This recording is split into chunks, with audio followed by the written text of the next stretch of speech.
Okay, so there's a new breakthrough in digital guitar tone, and it's all about doubling down.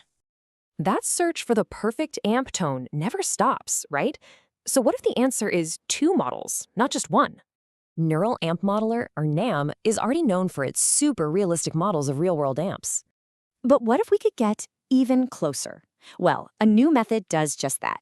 It's called the dual NAM method. You're basically just running two models back to back. And here's what that looks like. It's literally two plugins loaded up on the same track. But the real secret sauce isn't in the playback. It's all about how these models are trained. First, you train a standard model. Then you use its output to train a second corrective one. The key here is that second pass. It actually learns from and corrects the first model's tiny errors. Okay, but does this actually make a real difference? Let's look at the proof from a null test.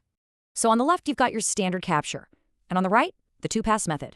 A null test just measures how much error a model has. So the lower these numbers, the better.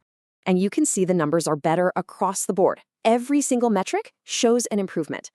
What does that mean? A nearly 20% jump in overall fidelity. That is a huge deal. It also cuts down unwanted artifacts by 2 decibels. Bottom line, it's just a cleaner sound. Okay, the numbers are solid, but what does this actually mean for your music? It means you get higher fidelity, a more authentic feel, and it's actually really CPU friendly. Just use the first modo when you're tracking, then activate both for the final mix. Simple. And for playing live, hardware like the Dime Head NAM player is literally built for this dual model setup. So you get that extra 20% of feel and accuracy on stage with 0 latency. You know, this just shows that rethinking the basics can lead to some incredible innovation.